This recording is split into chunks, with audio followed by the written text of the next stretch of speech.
All right, so this is rare that I have the opportunity to talk about the products like at home base. So Dylan von Kleist, RUPES, where we're going to talk about each individual product. So I'm going to go through one by one all the products that are in the store and available and talk to you about the specifics of them, and then we'll have follow-up video series of actual operation. And you've seen me using these tools for the last 3.5 years on YouTube of me using whether the 21 or the 15 or the original versions and how they operate. So the first product we're going to talk about is the Bigfoot. It's the LHR21 Mark II.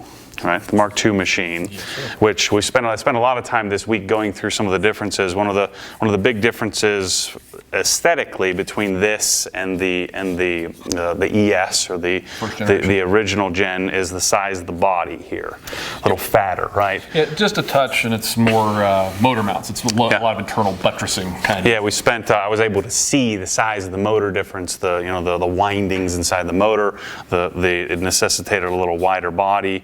Another thing we have is the actual RPM spec, that's printed on the front. But 21 millimeter orbit, which equates to, what is that, like 13/16 or something like that? Something like that, yeah. It doesn't sound as impressive when we talk inches, right? No, let's do metric. It's an Italian. Yeah. So 21 millimeter orbit.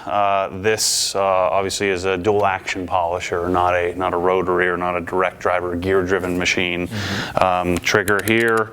We also have the trigger lock. We can lock out the mechanism as well to continue operation while we're polishing.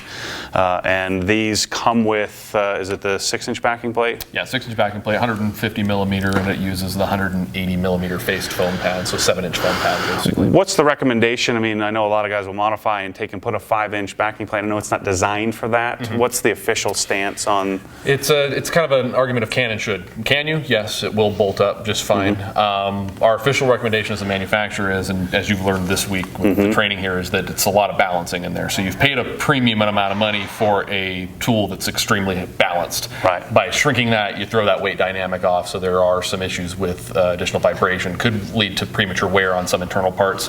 Doesn't necessarily void warranty. That's a misconception people have, that we're just going to void your warranty if you use the wrong side backing plate. We don't recommend it. Mm-hmm. If the backing plate change ends up causing an issue and damaging the tool, then yes, that would void your warranty. But if you run it and it runs fine and it makes you happy, you can do it. Again, it's a can and should. Mm-hmm. We're, as a manufacturer, always going to err on the side if we want it as original equipment setup, but if you choose to modify it, it's just like anything else. Speaking of warranties, 1 year?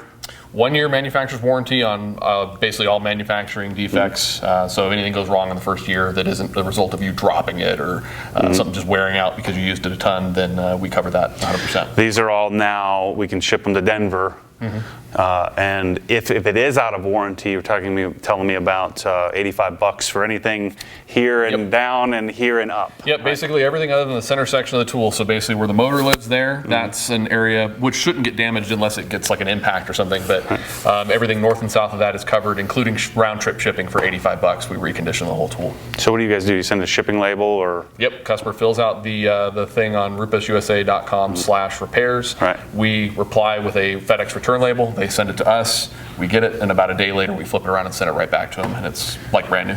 What's the deal with, there was I know one of my originals, I think I have one of the original Mark IIs, had a gray backing plate, and then there's blue, or there's one better than the other. What's the story on that? So the blue backing plate has a higher engagement level. So in the original generation tools, one, I guess you'd call it complaint or one knock people had was when they'd go to pull the pads off. It was so strong that they had a tendency, if they didn't grab the backing of it, they would rip the pad, right?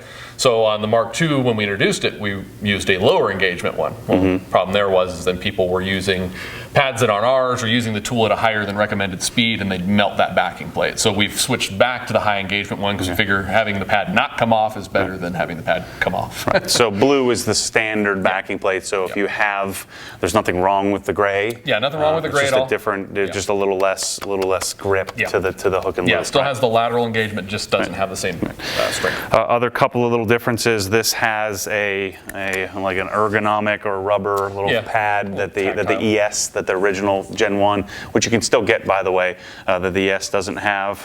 What else are we missing here? The tool rest here, which is a kind of a nice addition. So that's only on the Mark IIs. That's a really easy way to identify Mark II versus ES. So that way when you put it on a cart or something, it doesn't just fall over and the pad stays upright. So you're not getting a dirty pad by it hitting the cart or the ground or whatever it might. So that's the LHR21 Mark II, and I'm not going to put pricing in the video. The pricing will be in the description and the product, because as the euro changes, who knows what's going on. But one of the things I love about RUPES tools is they're price protected across the entire country. So whether you get it from me or you get it from somebody else, it's the same cost everywhere you go. But and if you find it any cheaper, it's probably an unauthorized person. And if you buy it from them, your warranty may not be honored. So. Yeah, so don't play that game. It's not worth it, because their warranty is awesome. So that's the 21.